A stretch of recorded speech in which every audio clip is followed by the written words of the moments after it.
Okay, Miko Fanen, and welcome back to another random film review. Okay, so this is my review for um, Peter Pan and Wendy. Okay, so first thing I would just get out of the way.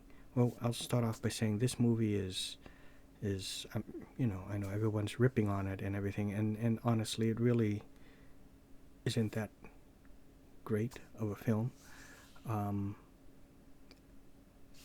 I thought at absolute best it's just kind of like okay maybe, but I would get it out of the way that there's the race swaps in here and lots of inclusion. This is a Disney movie after all, and of course a race swapping. So of course when you hear Disney nowadays, that's what you can expect, I suppose. Um, but they do this outside of Disney also sometimes. But Peter Pan is now Indian.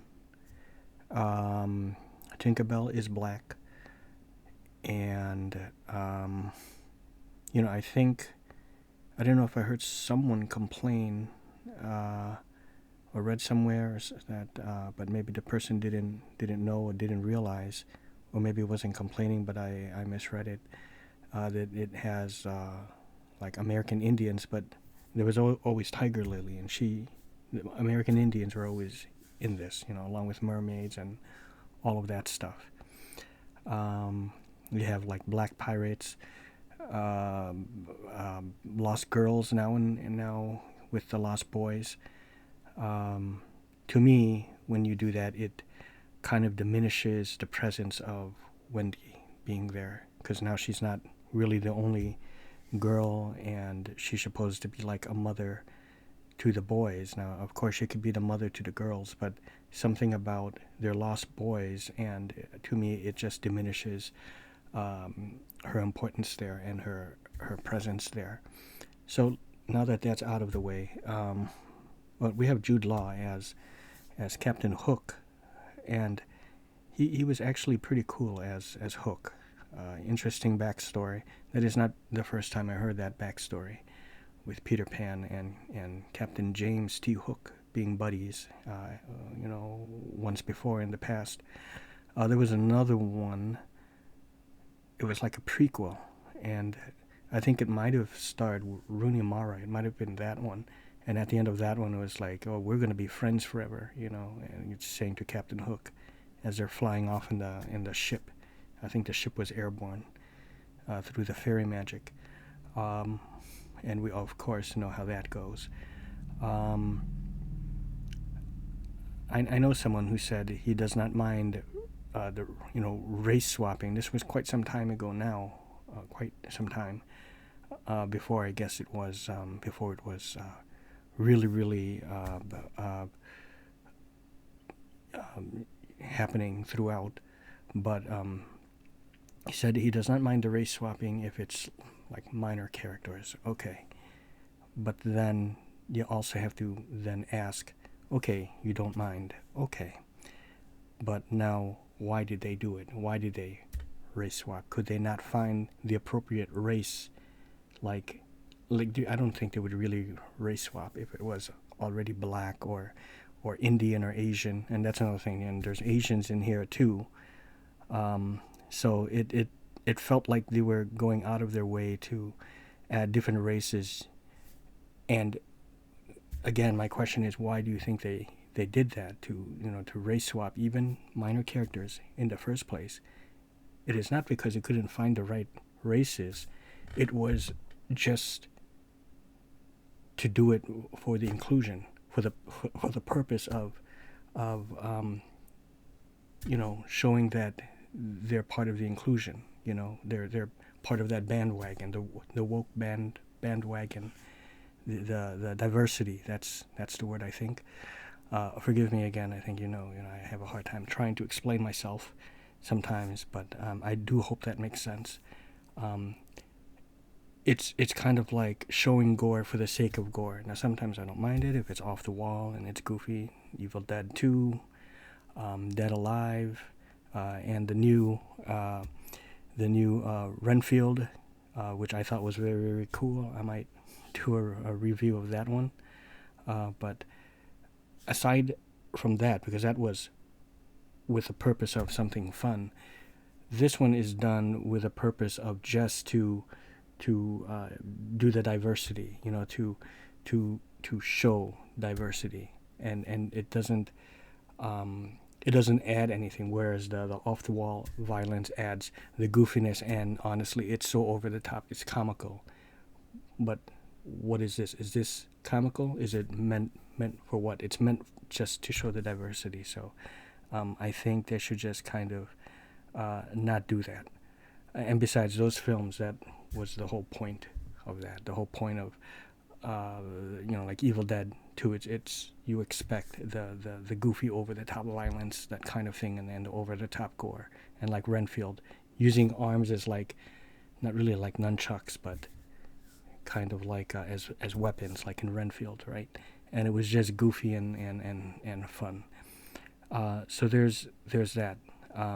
So that's how I feel about race swaps, not just in Peter Pan and Wendy, but just in general. Now, for the film, with all that being said, Peter Pan himself, the kid who played Peter Pan, he's got that innocence about him, and he did a good job, I thought. Wendy, honestly, they all did a good job.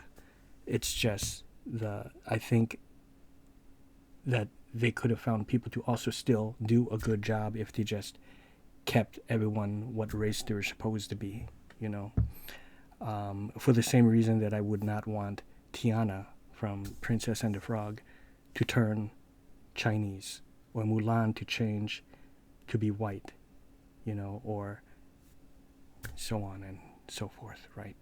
That kind of thing. Just kind of keep things to how they were written before. But the action in here is good to okay. There's still better, but it's not too bad, I thought. And pretty much follows the story that we all know and love with Peter Pan. He's been spying on them. Oh, we also delve a little bit more into the past. I don't know if who cares? I'll say it because probably not a lot of people are going to see it and nobody really cares. But the place where Wendy, John, and the rest of the kids there are, in that house, the Darlings, was Peter Pan's old house once upon a time when his parents are now long gone. You go to Neverland, you never age. So who knows exactly how long it's been for him. I think, and the ending is different from the animated Disney with the fate of the Lost Boys. But yeah, the whole thing with the shadow. He's trying to go after his shadow, and Wendy has to sew it on, and the thimble is a kiss and everything. But it seemed like now with the inclusion and all the woke stuff they're injecting into this, they now have to inject the women's power, like women's lib, women's power kind of thing. It's great, I'm all for that, the women's lib and what do you call that? Equality of women and everything. Of course. But I mean, that's history. There's no need to really put that, too much of that in here, which is why they put the lost girls in the Lost Boys, right? But the thing I was getting at is there is this almost like camaraderie thing that builds between Wendy and Tinkerbell, whereas I got the feeling that, or under the impression in the cartoon, that it was more of a rivalry, jealousy with Peter Pan. But here they made it like, well, you're not by yourself. You didn't do it all on your own. You with the help of your friends and the fairy magic from Tinkerbell, and Tinkerbell's crossing her arms and agreeing with Wendy. It was never like that, So, of course, they have to sneak their message in, and but again, with that aside, just if you can look past that, it's not a totally crap film. It really is not. It's down to my final score. And keep in mind, you're going to be delving into more of the past and get more lore on each of the characters, which is quite cool. I thought, I would give Peter Pan and Wendy, remember now, 5 is just not good, not bad, just whatever. But this one is actually, I was thinking a 6, but even that might be a tiny bit too generous. I'm going to give it, and it might even still be generous, but I'm going to give it a 5.75 out of 10. Okay, 5.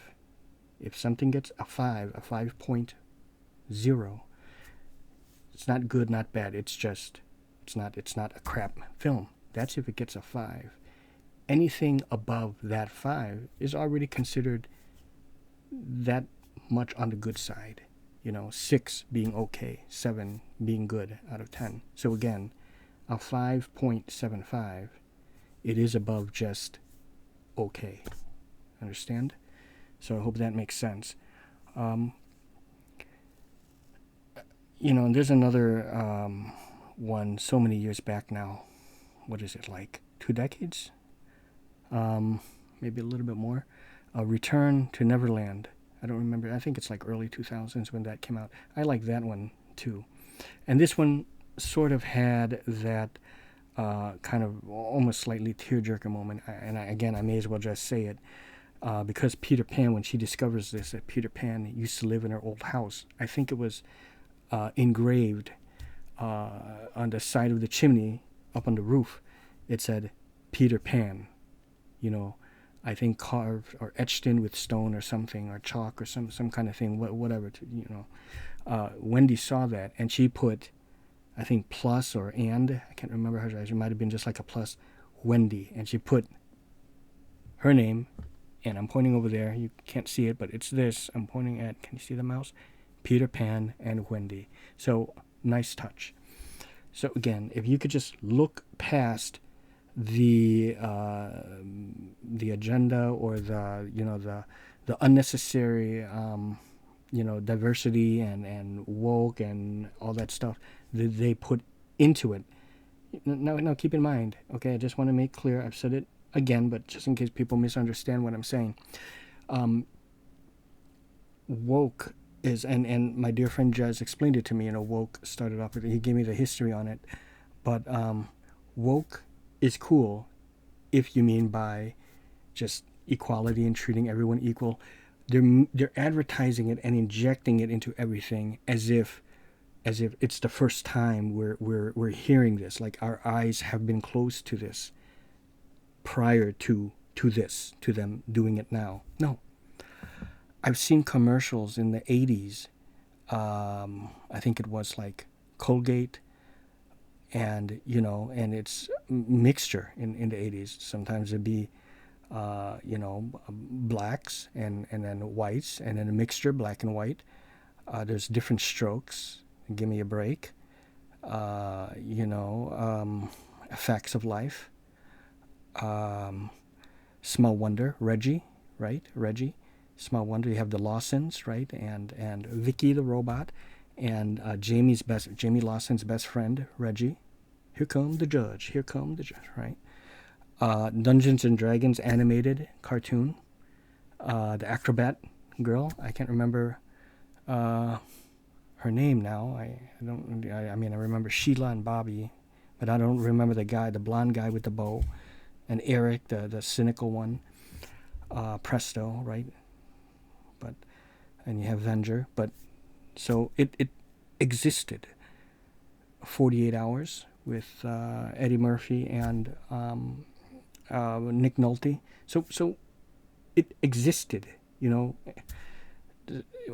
Jungle Book, Mowgli. He is Indian, so that's way back in the day. It's kind of, now look what they did with the Little Mermaid. Now she's black, so now we're gonna have a conflict here, because what about all their merchandising? What are they going to go with? You have the merchandising of the white Ariel, voiced by Hold on, Jodie Benson, right? And something O'Hare was Belle, right? Something O'Hare, Catherine O'Hare, or something like that. Paige O'Hare. Paige O'Hare was Belle. Now you got the merchandising. You're gonna have some toys that are gonna be the black Ariel Little Mermaid, and you're gonna have some the original white. Which is it? For the longest time, all the merchandising is the redhead Ariel. So what's gonna happen now?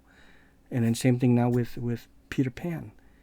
That's why I'm saying there's no need for this. Why are some things changed? Why are some things you're going to change the race? Tiana, you're not going to change the race because she's already not white. Where do you draw the line? Why do this to begin with? Keep things what they are. And if you want to have more inclusion, right, and diversity, which I'm all for, absolutely, but not at the cost of flipping them around of what already exists. Create more characters, new, fresher ideas with Indian, with black, with Chinese, with American Indian, Pocahontas has that. Ridiculous things now that I've seen, and when you're watching on the Disney Plus, when you're watching like Aladdin, or it might even be in Mulan, but I know for Aladdin, but they do this now. They put like an apology thing, how it's like stereotypes and stuff.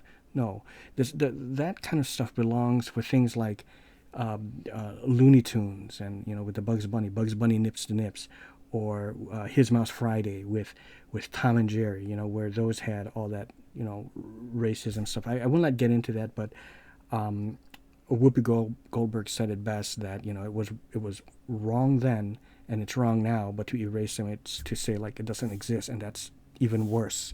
And she still loves Porky Pig and all those classics, even with the racism stuff.